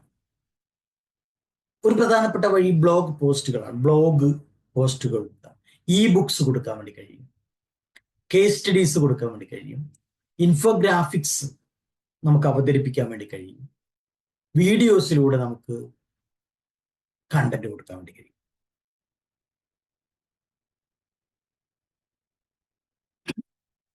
ഇവിടെ രണ്ടാമത്തെ, ഇങ്ങനെയുള്ള കണ്ടന്റ് നമുക്ക് SEOയ്ക്ക് വേണ്ടി ഒപ്റ്റിമൈസ് ചെയ്യപ്പെട്ടാൽ, അതായത് SEOയ്ക്ക് വേണ്ടി ഒപ്റ്റിമൈസ് ചെയ്യപ്പെട്ട കണ്ടന്റ്. SEOയ്ക്ക് വേണ്ടി ഒപ്റ്റിമൈസ് ചെയ്യപ്പെടുക എന്ന് പറഞ്ഞാൽ കൃത്യമായ കീവേഡുകൾ ഉണ്ടാവുക, റാങ്ക് നല്ല രൂപത്തിൽ ബിഡ് ചെയ്യുക. അങ്ങനെ ഒപ്റ്റിമൈസ് ചെയ്യപ്പെട്ട കണ്ടന്റ് ആവുമ്പോൾ അത് കാരണം നമുക്ക് സെർച്ച് റിസൾട്ടിനകത്ത് മുകളിലേക്ക് വരാൻ വേണ്ടി കഴിയും. അത് ഷെയറിങ്ങിന് എൻകറേജ്, കൂടുതൽ ഏറ്റവും മികച്ച കണ്ടന്റ് ആകുമ്പോൾ, വാല്യുബിൾ കണ്ടന്റ് ആകുമ്പോൾ, ആളുകൾ ഇഷ്ടപ്പെടുന്ന കണ്ടന്റ് ആകുമ്പോൾ അവരത് ഷെയർ ചെയ്യും. അങ്ങനെ ഷെയർ ചെയ്യുന്ന സമയത്ത് അത് ഓർഗാനിക്കായി തന്നെ മറ്റൊരു സ്ഥലത്തേക്ക് റീച്ച് ചെയ്യുന്നു, മറ്റാളുകളിലേക്ക് റീച്ച് ചെയ്യും, അല്ലെ? വളരെ പോപ്പുലർ, വളരെ വൈറലാവുന്ന കണ്ടന്റുകൾ അങ്ങനെയാണ്. ഒരു പക്ഷെ നെഗറ്റീവായും പോസിറ്റീവായിട്ടുള്ള ഫീച്ചേഴ്സുകൾ അല്ലെങ്കിൽ സാധ്യതകൾ അതിനകത്തുണ്ട്. ചില കണ്ടന്റുകൾ നെഗറ്റീവ് ആയതുകൊണ്ട് തന്നെ വൈറലാവുന്നുണ്ടാവാം. ഈവൻ നെഗറ്റീവ് ഓർ പോസിറ്റീവ്, ഒരു കണ്ടന്റ് എന്നുള്ള നിലയ്ക്ക് ആ കണ്ടന്റ് ഓഡിയൻസിനെ അട്രാക്ട് ചെയ്യുന്നത് കൊണ്ടാണത് വൈറലാവുന്നത്. പ്രധാനപ്പെട്ട കണ്ടന്റ് ടൈപ്പ് ഏതാണെന്ന് നോക്കിയാൽ ബ്ലോഗ്സ്, അതുപോലെ തന്നെ videos, infographics, books, case studies, ഇതൊക്കെയാണ്. SEO ഇന്റഗ്രേഷൻ എങ്ങനെയാ സാധ്യമാക്കുക? സെർച്ച് എഞ്ചിനിലൂടെ ഏറ്റവും മികച്ച കീവേഡുകൾ, കസ്റ്റമേഴ്സ് അട്രാക്ട് ചെയ്യുന്ന അല്ലെങ്കിൽ കസ്റ്റമേഴ്സ് ഉപയോഗിക്കുന്ന കീവേഡുകൾ നമ്മുടെ കണ്ടന്റിനകത്ത്, അത് ബ്ലോഗ് പോസ്റ്റ് ആവട്ടെ, വീഡിയോസ് ആവട്ടെ, ബുക്സ് ആവട്ടെ, കൊണ്ടുവന്നുകൊണ്ടാണ് നമുക്ക് SEOയിൽ ഇന്റഗ്രേഷൻ സാധ്യമാകുന്നത്. എങ്ങനെയാണ് വാല്യൂ കൊടുക്കുക എന്നുള്ളതാണ് മൂന്നാമത്തെ കാര്യം.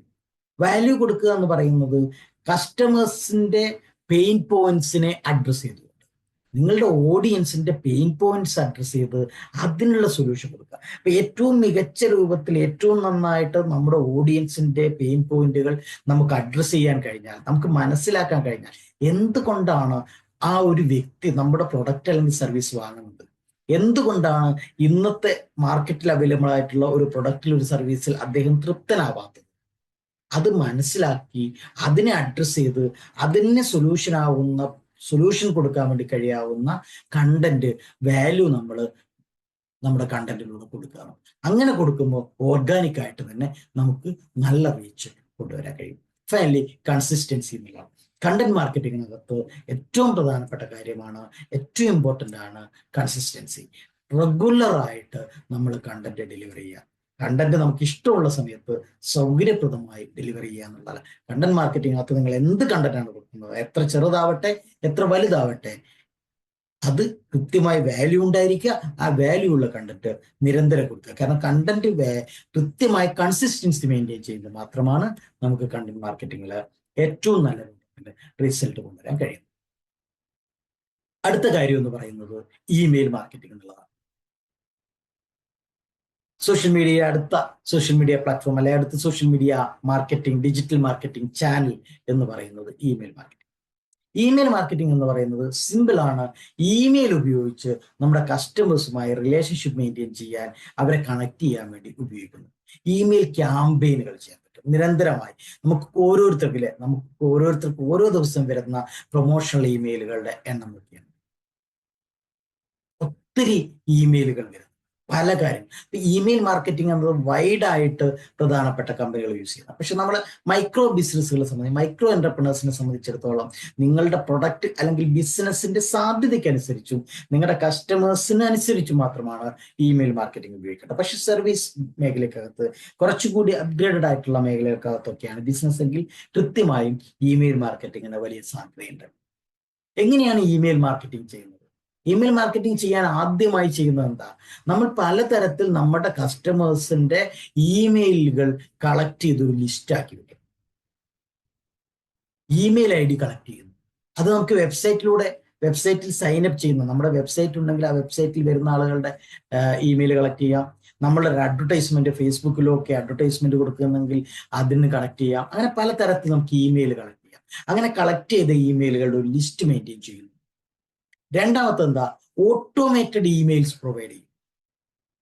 ഓട്ടോമേറ്റഡ് ഇമെയിൽ ഓരോ കസ്റ്റമർക്കും ഇരുന്ന് ഇമെയിൽ ടൈപ്പ് ചെയ്ത് അയക്കുക എന്ന് പറയുന്നത് പ്രായോഗികമായി പോസിബിൾ അല്ല. അതുകൊണ്ട് തന്നെ ഓട്ടോമേറ്റഡ്, പ്രീ ഷെഡ്യൂൾഡ് ആയിട്ടുള്ള, പ്രീപെയ്ഡ് ആയിട്ടുള്ള അല്ലെങ്കിൽ പ്രീ ഡിസൈൻഡ് ആയിട്ടുള്ള കണ്ടന്റുകൾ വെച്ചിട്ടുള്ള ഓട്ടോമേറ്റഡ് ഇമെയിൽ. അത് ചില വാല്യൂ കൊടുക്കുന്നതാവാം, അല്ലെങ്കിൽ ഒരു പ്രൊമോഷണൽ ഓഫീസ് കൊടുക്കുന്നതാവാം, അല്ലെങ്കിൽ ഒരു അപ്ഡേറ്റ് കൊടുക്കുന്നതാവാം, അല്ലെങ്കിൽ എഡ്യൂക്കേഷൻ കണ്ടന്റ് ആവാം. അങ്ങനെയുള്ള പല കണ്ടന്റുകൾ ഉപയോഗിച്ചിട്ടുള്ള ഓട്ടോമേറ്റഡ് ഇമെയിൽ.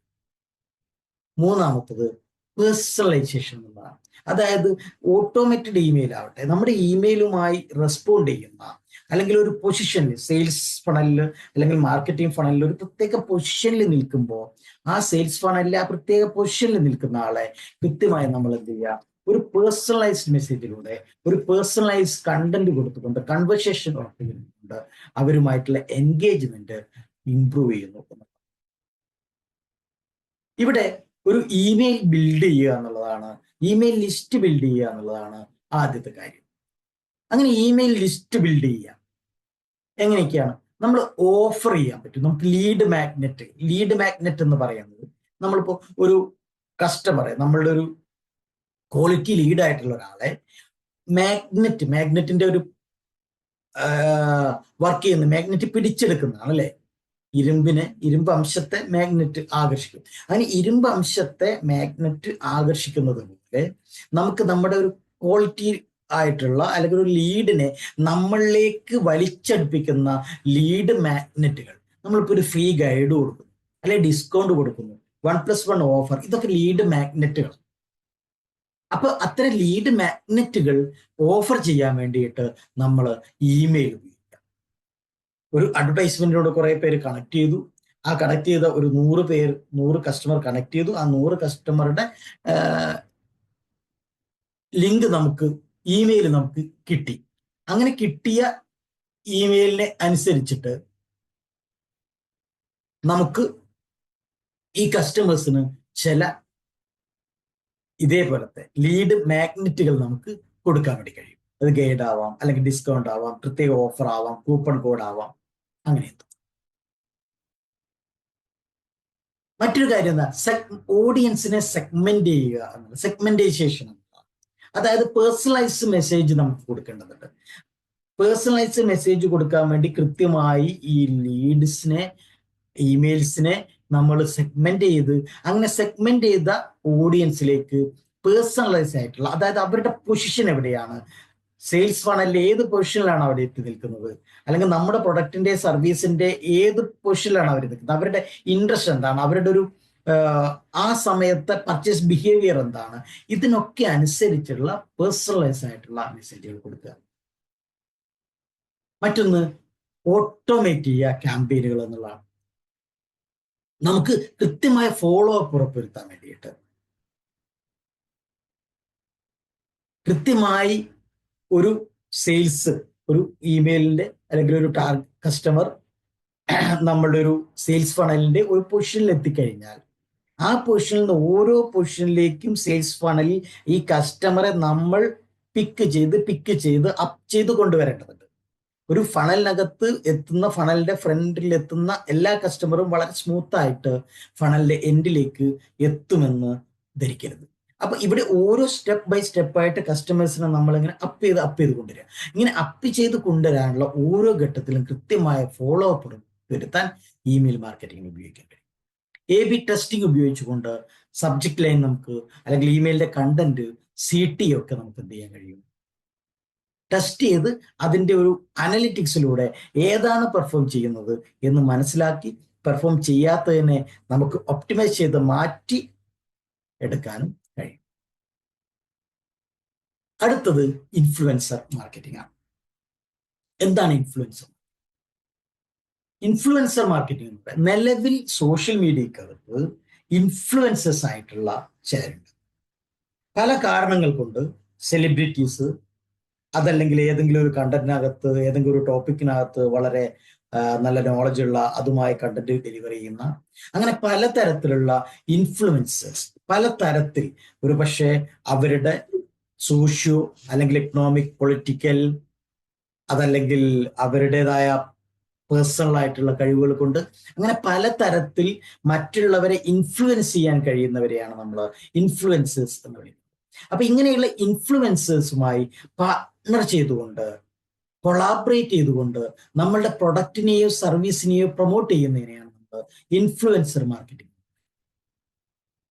മറ്റുള്ളവരെ ഇൻഫ്ലുവൻസ് ചെയ്യാൻ കഴിവുള്ള വരെയാണ് നമ്മൾ ഇൻഫ്ലുവൻസർ എന്ന് വിളിക്കുക. അങ്ങനെ മറ്റുള്ളവരെ ഇൻഫ്ലുവൻസ് ചെയ്യാൻ കഴിവുള്ള ഇൻഫ്ലുവൻസേഴ്സുമായി നമ്മൾ കൊളാബറേറ്റ് ചെയ്യുക, നമ്മളുടെ പ്രൊഡക്റ്റിന്റെ അല്ലെങ്കിൽ സർവീസിന്റെ പ്രൊമോഷൻ. ഇവിടെ ബ്രാൻഡ്സ് കൊളാബറേറ്റ് ചെയ്യുന്നത് സോഷ്യൽ മീഡിയ ഇൻഫ്ലുവൻസേഴ്സുമായിട്ട് കൊളാബറേറ്റ് ചെയ്യുന്നുണ്ട്. അങ്ങനെ സോഷ്യൽ മീഡിയയിലെ ഒരു നല്ല ഇൻഫ്ലുവൻസറുമായി കൊളാബറേറ്റ് ചെയ്യുന്നത് കൊണ്ട് എന്താണ് ഒരു ബ്രാൻഡിന് ഉണ്ടാകുന്ന നേട്ടം? ആ ബ്രാൻഡിന്റെ പ്രൊഡക്റ്റിനെ ഈ പ്രസ്തുത സോഷ്യൽ മീഡിയ ഇൻഫ്ലുവൻസറുടെ റീച്ചിലുള്ള ഓഡിയൻസിലേക്ക് റീച്ച് ചെയ്യാൻ വേണ്ടി കഴിയും. മറ്റൊരു കാര്യം എന്താ, ഇങ്ങനെയുള്ള ഇൻഫ്ലുവൻസേഴ്സ് ഓതന്റിക് ആയിട്ടുള്ള കണ്ടന്റ് ക്രിയേറ്റ് ചെയ്യും. അത് അവരുടെ ചാനലിലൂടെ അല്ലെങ്കിൽ അവരുടെ പ്ലാറ്റ്ഫോമിലൂടെ അവർ പ്രൊവൈഡ് ചെയ്യും, ഷോക്കേസ് ചെയ്യും.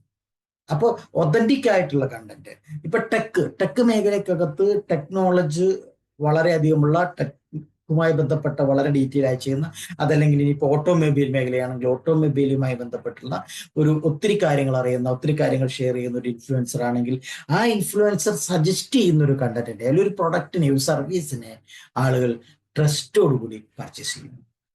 ഇങ്ങനെ ഇൻഫ്ലുവൻസർ മാർക്കറ്റിംഗ് ചെയ്യുന്നതുകൊണ്ട് നമുക്കുണ്ടാകുന്ന ഏറ്റവും വലിയ ഗുണം എന്ന് പറയുന്നത് ക്രെഡിബിലിറ്റിയും ട്രസ്റ്റും ഈ ബിൽഡ് ചെയ്യാൻ വേണ്ടി, ഇംപ്രൂവ് ചെയ്യാൻ വേണ്ടി ബ്രാൻഡുകളെ ഇത് ഹെൽപ്പ് ചെയ്യുന്നു എന്നുള്ളതാണ്. അപ്പൊ ഇങ്ങനെ ചെയ്യണമെങ്കിൽ, ഇൻഫ്ലുവൻസ് മാർക്കറ്റിംഗ് ചെയ്യണമെങ്കിൽ നമ്മൾ എന്തൊക്കെയാണ് ചെയ്യേണ്ടത്, അല്ലെങ്കിൽ ഇൻഫ്ലുവൻസർ മാർക്കറ്റിങ്ങിനകത്ത് നമ്മൾ എന്തൊക്കെയാണ് ശ്രദ്ധിക്കേണ്ടത്? ഒന്നാമത്തത്, കൃത്യമായി ഇൻഫ്ലുവൻസേഴ്സിനെ ഐഡന്റിഫൈ ചെയ്യുക എന്നുള്ളതാണ്. അതായത് റിലവന്റ് ആയിട്ടുള്ള ഇൻഫ്ലുവൻസർ ആരാണ്, നിങ്ങളുടെ നിഷ് ഏരിയയുമായി ബന്ധപ്പെട്ട്, നിങ്ങളുടെ ബിസിനസ് ഏരിയ അല്ലെങ്കിൽ ആ നിഷ് ഏരിയ, അതുമായി ബന്ധപ്പെട്ട് ആ ഒരു ഓഡിയൻസിനെ ഇൻഫ്ലുവൻസ് ചെയ്യാൻ കഴിയാവുന്ന ഇൻഫ്ലുവൻസറെ ആയിരിക്കണം. ഇപ്പോ ഒരു ഫുഡ് ബ്ലോഗർ അല്ലെങ്കിൽ ഒരു ഫുഡ് ബ്ലോഗർ ഒരുപാട് ആളുകളെ ഇൻഫ്ലുവൻസ് ചെയ്യാൻ കഴിയാവുന്ന ഒരു ഇൻഫ്ലുവൻസർ ആണെന്നിരിക്കട്ടെ. ആ ഫുഡ് ബ്ലോഗറുമായി ബന്ധപ്പെട്ട് ഫുഡ് ഏറ്റവും കൂടുതൽ ഇഷ്ടപ്പെടുന്ന, അല്ലെങ്കിൽ ഫുഡിന്റെ വെറൈറ്റികൾ ഇഷ്ടപ്പെടുന്ന അങ്ങനെയുള്ള ഒരാളാണ് ആ ഇൻഫ്ലുവൻസറെ അല്ലെങ്കിൽ ആ ബ്ലോഗറെ ഫോളോ ചെയ്യുന്നത്, സബ്സ്ക്രൈബ് ചെയ്യുന്നത്, അല്ലെങ്കിൽ ഫോളോ ചെയ്യുന്നത്. അവിടെ നമുക്ക് ഒരു ഡയബറ്റിക് മെഡിസിൻ, ഡയബറ്റിക് പ്രൊഡക്ട്സ് അല്ലെങ്കിൽ ഡയബറ്റിക് ആയിട്ടുള്ള ആളുകൾ കഴിക്കാൻ കഴിയാവുന്ന ഫുഡ് സപ്ലിമെന്റ് ഈ ഒരു ഫുഡ് ബ്ലോഗറുടെ സാധ്യത വെച്ച് നമുക്ക് പ്രൊമോട്ട് ചെയ്യാൻ വേണ്ടി കഴിയില്ല. അപ്പോൾ നമ്മൾ ഒരു ഇൻഫ്ലുവൻസറെ സെലക്ട് ചെയ്യുമ്പോൾ അത് നമ്മളുടെ നിഷ് ഏരിയയുമായി റിലവൻ്റ് ആണോ എന്നുള്ളതാണ് ആദ്യമായി പരിശോധിക്കേണ്ടത്. രണ്ടാമത്തത് കൊളാബറേഷൻ സ്ട്രാറ്റജി എന്നുള്ളതാണ്. എങ്ങനെയാണ് നമ്മൾ കൊളാബറേറ്റ് ചെയ്യുന്നത്? സ്പോൺസേർഡ് പോസ്റ്റിലൂടെയാണോ? ഇതേ ഇൻഫ്ലുവൻസർ അദ്ദേഹത്തിന്റെ ഹാൻഡിലിൽ വിടുന്ന സ്പോൺസേർഡ് പോസ്റ്റിലൂടെയാണോ? സ്പോൺസേർഡ് പോസ്റ്റ് ആകുമ്പോൾ ഉള്ളത് എന്താ? ഇതിന്റെ ഓഡിയൻസിനെ അത് മനസ്സിലാക്കാൻ വേണ്ടി കഴിയും. സ്പോൺസേർഡ് പോസ്റ്റ് ആണെന്ന് മനസ്സിലാക്കാൻ വേണ്ടി കഴിയും. അപ്പൊ സ്പോൺസേർഡ് പോസ്റ്റ് ആകുമ്പോൾ അതിന്റെ പലപ്പോഴില്ലേ നമ്മളുടെ ഓർഗാനിക് ആയിട്ടുള്ള റിസൾട്ട് സ്പോൺസർഡ് പോസ്റ്റിൽ ഉണ്ടാവില്ല. അത് അഡ്വർടൈസ്മെന്റ് ആണെന്ന് തിരിച്ചറിയാൻ വേണ്ടി കഴിയും. ഇനി പ്രൊഡക്റ്റ് റിവ്യൂയിലൂടെയാണ്. പ്രൊഡക്റ്റ് റിവ്യൂ എന്ന് പറയുന്നത് ഈ ഇൻഫ്ലുവൻസർ നമ്മളുടെ പ്രൊഡക്റ്റിനെ റിവ്യൂ ചെയ്ത് അദ്ദേഹത്തിന്റെ ഭാഗത്ത് അവതരിപ്പിക്കുന്നതാണ്. ഇനി ബ്രാൻഡ് മെൻഷൻസ് ആണ്, ബ്രാൻഡിനെ മെൻഷൻ ചെയ്യുകയാണ്.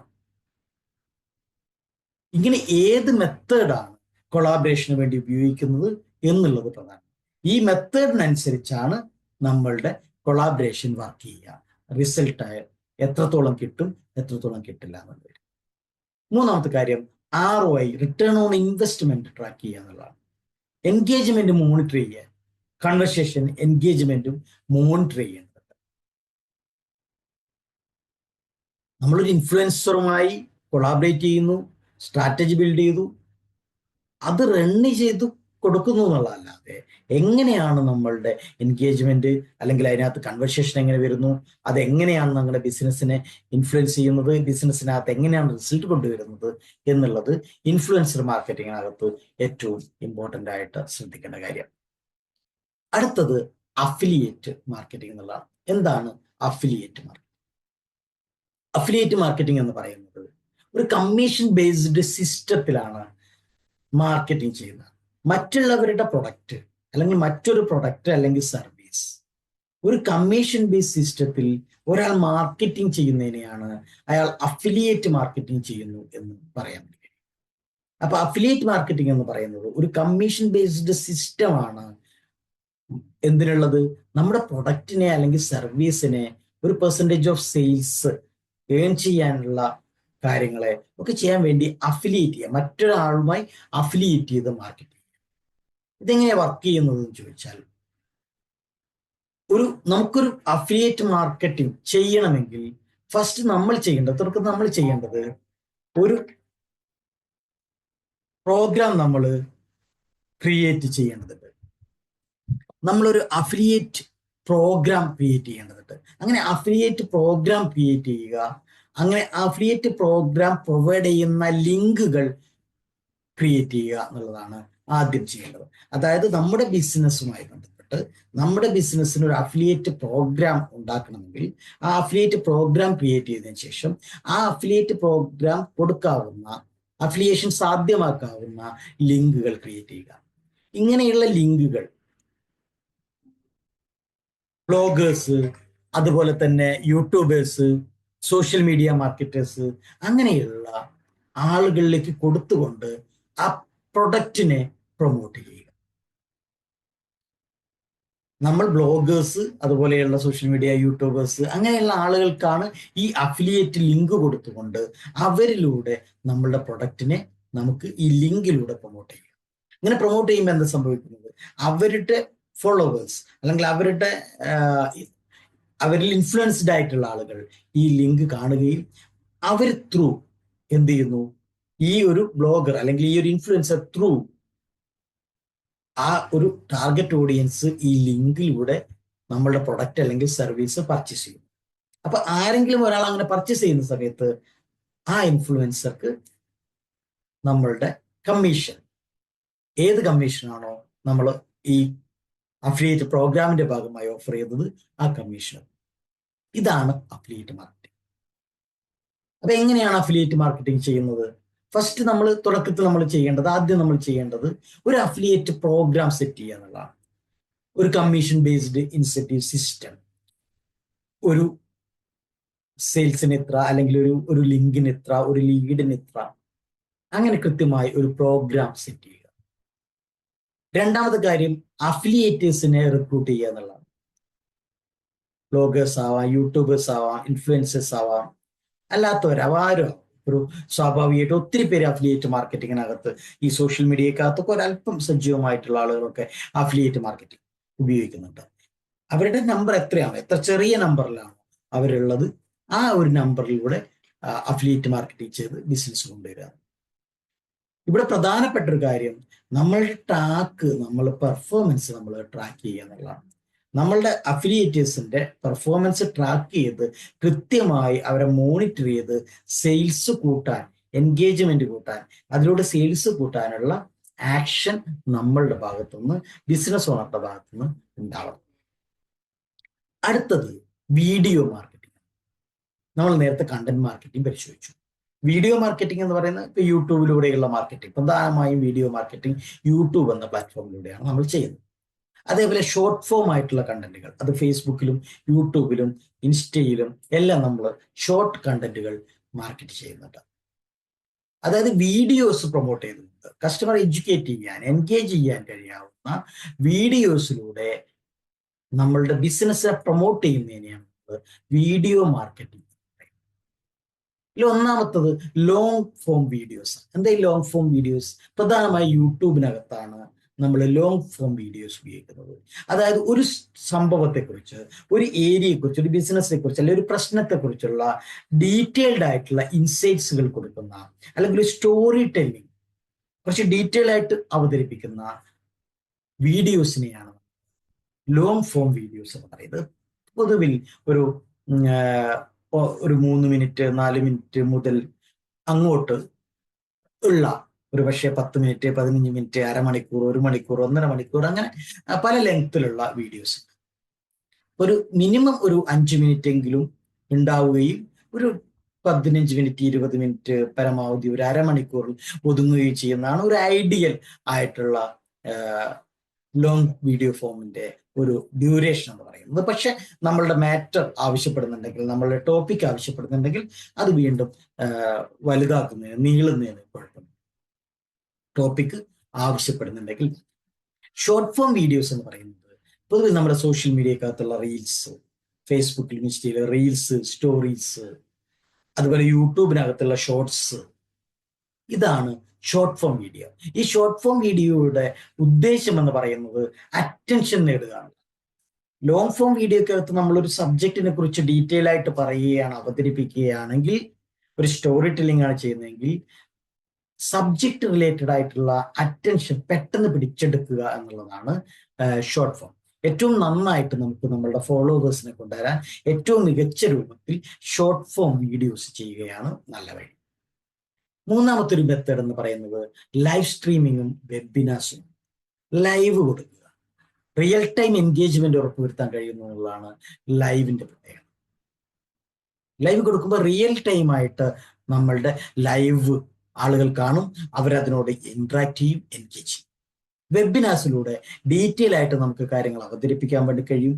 ലൈവായിട്ട് ആ ഓഡിയൻസിനെ നമുക്ക്, അവരുടെ എൻഗേജ്മെന്റ് നമുക്ക് ലഭിക്കും, എൻഗേജ് ചെയ്യാൻ വേണ്ടി കഴിയും.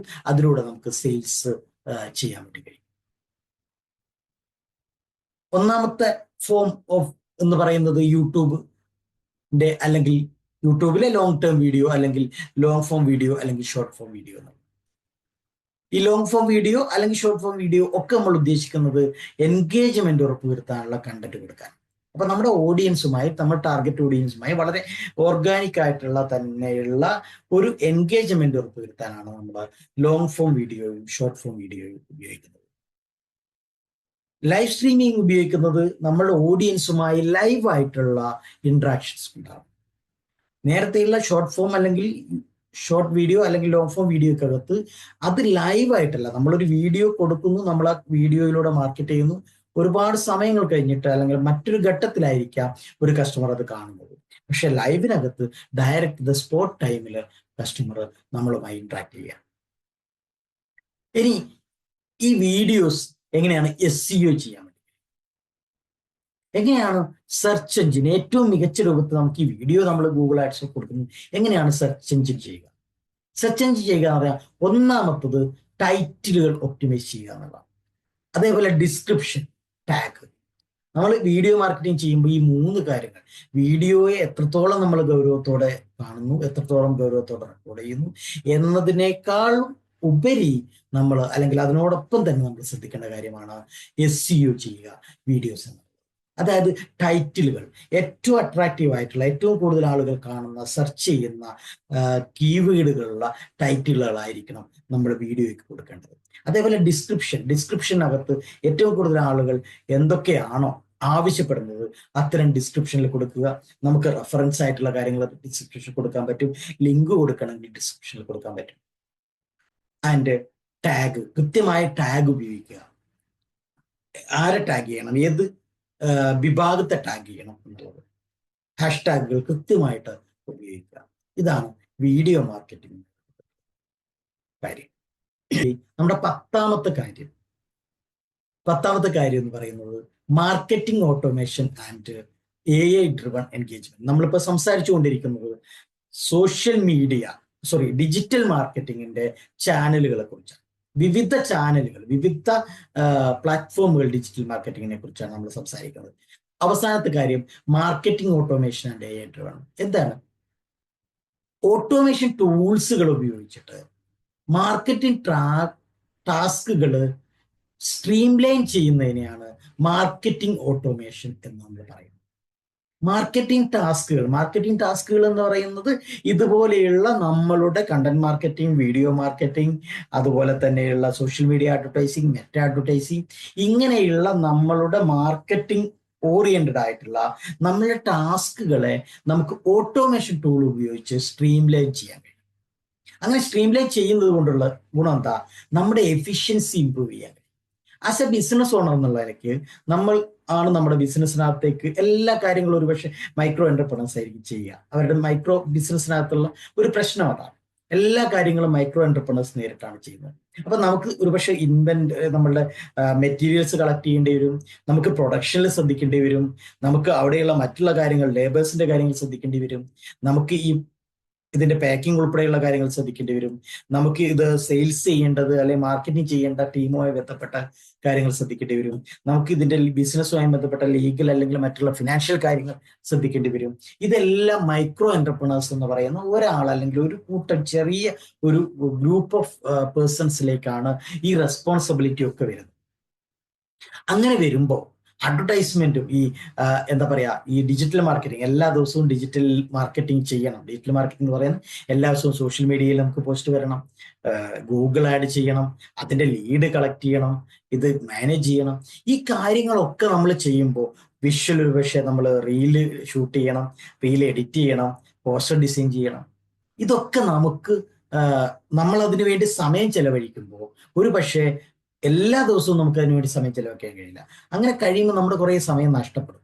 അത് വേറെ ഏതെങ്കിലും ഒരു മോർ പ്രൊഡക്റ്റീവ് ആയിട്ടുള്ള കാര്യത്തിന് നമുക്ക് ഉപയോഗിക്കാൻ കഴിയാവുന്ന സമയമാണ് നഷ്ടപ്പെടുക. ഇതിനെ എങ്ങനെ ചെയ്യാൻ പറ്റും?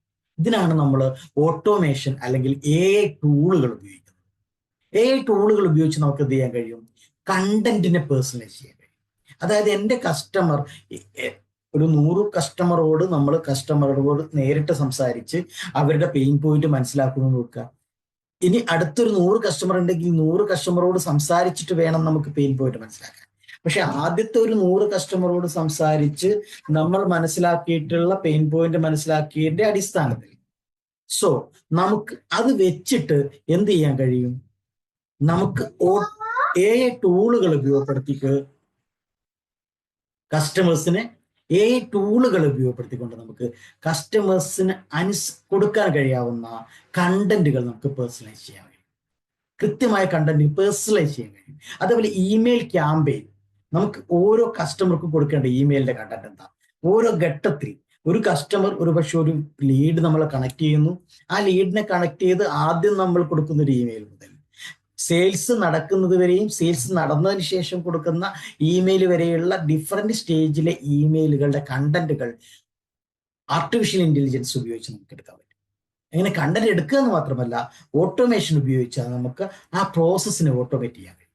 അപ്പോൾ ഒത്തിരി മെയിലുകൾക്ക് റിപ്ലൈ ചെയ്യുക, അല്ലെങ്കിൽ വാട്സപ്പ് മെസ്സേജുകൾ. നിങ്ങളുടെ ബിസിനസ്സിലേക്ക് ഒരു ഇൻട്രസ്റ്റഡ് ആയിട്ട് ഒരു കസ്റ്റമർ വാട്സപ്പ് മെസ്സേജ് അയക്കുന്നു. കസ്റ്റമർ ആദ്യം പ്രൊഡക്റ്റിനെ കുറിച്ച് ചോദിക്കും, പ്രൊഡക്റ്റിന്റെ വേരിയന്റിനെ ചോദിക്കും. ഒത്തിരി നേരം ഒരുപക്ഷെ നമ്മൾ ഈ കസ്റ്റമേഴ്സുമായി സംസാരിക്കേണ്ടി വരും. 1-2 കസ്റ്റമറുമായി സംസാരിക്കുക എന്ന് പറയുന്നത് സിമ്പിൾ ആയിരിക്കും. പക്ഷെ 50-100 കസ്റ്റമേഴ്സുമായി സംസാരിക്കേണ്ടി വരിക എന്ന് പറയുന്നത് സ്വാഭാവികമായിട്ടും വളരെ ഹെഡേക്ക് ഉണ്ടാക്കുന്ന ഒരു പ്രോസസ്. അങ്ങനെയാണെങ്കിൽ എന്താ ചെയ്യുക? നമുക്ക് ഈ വാട്സപ്പ് കമ്മ്യൂണിക്കേഷൻ നമുക്ക് ഓട്ടോമേറ്റ് ചെയ്യാം. അവിടെയാണ് ചാറ്റ് ബോട്ടുകൾ ഉപയോഗിക്കുന്നത്. കസ്റ്റമേഴ്സിന്റെ എൻക്വയറി ഓട്ടോമാറ്റിക്കലി റിപ്ലൈ ചെയ്യുന്ന ചാറ്റ് ബോട്ടുകൾ. നിങ്ങൾ എക്സ്പീരിയൻസ് ചെയ്തിട്ടുണ്ടാവും. ഒരുപക്ഷെ ഒരു ഹോസ്പിറ്റലിൽ ബുക്കിങ്ങിന് വേണ്ടി ശ്രമിക്കുന്ന സമയത്ത് ചാറ്റ് ബോട്ടുകൾ നമ്മൾ എക്സ്പീരിയൻസ് ചെയ്തിട്ടുണ്ട്. അങ്ങനെ പല ബാങ്കിൽ പല ഓപ്ഷൻസും ബാങ്കുമായി നമ്മൾ കണക്ട് ചെയ്യുന്ന സമയത്ത് ചാറ്റ് ബോട്ടുകൾ നമ്മൾ എക്സ്പീരിയൻസ് ചെയ്തിട്ടുണ്ട്. ഇനി കസ്റ്റമർ CRM ഇന്റഗ്രേഷന് വേണ്ടിയിട്ട് customer retention management, customer relationship management, പലപ്പോഴും കസ്റ്റമേഴ്സിന്റെ ക്വറീസ്, കസ്റ്റമേഴ്സിന്റെ കംപ്ലയിൻസ് അത് കൃത്യമായി രജിസ്റ്റർ ചെയ്യുക, അത് കൃത്യമായി ടിക്കറ്റ് ജനറേറ്റ് ചെയ്യുക, കസ്റ്റമർക്ക് ടിക്കറ്റ് കൊടുക്കുക, ബന്ധപ്പെട്ട കൺസേൺ ഡിപ്പാർട്ട്മെന്റിലേക്ക് കണക്ട് ചെയ്യുക. വൺസ് കസ്റ്റമർ ആ സർവീസ് ചെയ്തു കഴിഞ്ഞാൽ ആ കസ്റ്റമറുടെ അടുത്ത് നിന്ന് ഫീഡ്ബാക്ക് കളക്ട് ചെയ്യുക. ഇങ്ങനെയുള്ള കസ്റ്റമർ റിലേഷൻഷിപ്പ് പ്രോഗ്രാമുകൾ മാനേജ്മെന്റിന് നമുക്ക് ഇന്റഗ്രേറ്റ് ചെയ്യുന്ന ഓട്ടോമേഷൻ ഉപയോഗിച്ചിട്ട് കഴിയും. അപ്പൊ ഇവിടെ പ്രധാനപ്പെട്ട ശ്രദ്ധിക്കേണ്ട കാര്യം എന്ന് പറയുന്നത് ഒന്ന് ചാറ്റ് ബോട്ടുകളാണ്. ചാറ്റ് ബോട്ടുകൾ എന്ന് പറയുന്നത് കസ്റ്റമർ സപ്പോർട്ടിനെ അല്ലെങ്കിൽ കസ്റ്റമർ ക്വറി മാനേജ്മെന്റിനെ എല്ലാം നമുക്ക് ഓട്ടോമേറ്റ് ചെയ്യാൻ വേണ്ടി കഴിയും. ഇന്റഗ്രേഷൻ നമുക്ക് എഫിഷ്യൻസി കൂട്ടിക്കൊണ്ട് വളരെ എഫിഷ്യന്റ് ആയിട്ട് ലീഡ് മാനേജ് ചെയ്യാൻ അല്ലെങ്കിൽ കസ്റ്റമർ ക്വറി മാനേജ് ചെയ്യാൻ, പോസ്റ്റ് കസ്റ്റമർ ഇന്ററാക്ഷൻസ് മാനേജ് ചെയ്യാൻ CRM ഇന്റഗ്രേഷൻ ടൂളുകൾ, ഓട്ടോമേഷൻ ടൂളുകൾ ഇതിനെ AI സപ്പോർട്ട് ചെയ്യുന്നതുകൊണ്ട് തന്നെ ഏറ്റവും മികച്ച രൂപത്തിൽ നമുക്ക് ഇന്ന് ഏറ്റവും ഡെവലപ്പായിട്ട് സ്വന്തമായിട്ട് നമുക്ക് നമ്മുടെ ബിസിനസ്സിന് വേണ്ടിയിട്ട് ഒരാളെ വെക്കാതെ ഒരു AI ടൂളിനെ വെച്ചുകൊണ്ട് ഒരു AI പേഴ്സൺ അല്ലെ AI പേഴ്സണെ ജനറേറ്റ് ചെയ്തുകൊണ്ട് നമുക്ക് കൃത്യമായി നമ്മുടെ ഇപ്പൊ ഫോണിനകത്തൊക്കെ ആണെങ്കിൽ സിരി അങ്ങനെയൊക്കെയുള്ള ഒത്തിരി ഓട്ടോമേറ്റഡ് ചാറ്റ് പേഴ്സണാലിറ്റികളുണ്ട്. അവരാണ് നമ്മളുമായിട്ട് ഇന്ററാക്ട് ചെയ്യുന്നത്. അപ്പൊ പല ബിസിനസ്സുകളും ഇപ്പൊ എന്ത് ചെയ്യുന്നുണ്ട്, അവർക്കായിട്ടൊരു എന്താ പറയാ AI റോബോട്ടുകളെ ബിൽഡ് ചെയ്തിട്ട് അതിനെ കൊണ്ട് ചാറ്റ് ചെയ്യിക്കുകയും അതിനെ കൊണ്ട് കസ്റ്റമർ കെയർ എൻക്വയറീസ് മാനേജ് ചെയ്യുകയും പലപ്പോഴും ആർട്ടിഫിഷ്യൽ ഇന്റലിജൻസിനെ ഉപയോഗിക്കാൻ കഴിയാവുന്നതുകൊണ്ട് തന്നെ പ്രീ ഡിസൈൻഡ് അല്ലാത്ത ചോദ്യങ്ങൾക്ക് പോലും പലപ്പോഴും ആൻസർ ചെയ്യാൻ കഴിയാവുന്ന രൂപത്തിൽ അല്ലെങ്കിൽ നിർമ്മിത ബുദ്ധിയുടെ സാധ്യത ഉപയോഗപ്പെടുത്തിക്കൊണ്ട് കസ്റ്റമറോട് റെസ്പോണ്ട് ചെയ്യാൻ കഴിയാവുന്ന രൂപത്തിൽ ഈ ചാറ്റ് ബോട്ടുകൾക്ക്, റോബോട്ടുകൾക്ക് വർക്ക് ചെയ്യാൻ കഴിയുന്നുണ്ട്. AI പേഴ്സണലൈസേഷൻ എന്നത് അതായത് ടാർഗറ്റഡ് മാർക്കറ്റിങ്ങിന് വേണ്ടിയിട്ട് നമ്മളുടെ കസ്റ്റമേഴ്സിനെ അവരുടെ segment base, demographic base, interest base, behaviour base, അങ്ങനെ ടാർഗറ്റഡ് മാർക്കറ്റിങ്ങിന് വേണ്ടിയിട്ട് ആർട്ടിഫിഷ്യൽ ഇന്റലിജൻസിന്റെ ടൂളുകളെ നമുക്ക് ഉപയോഗിക്കാൻ വേണ്ടി കഴിയും.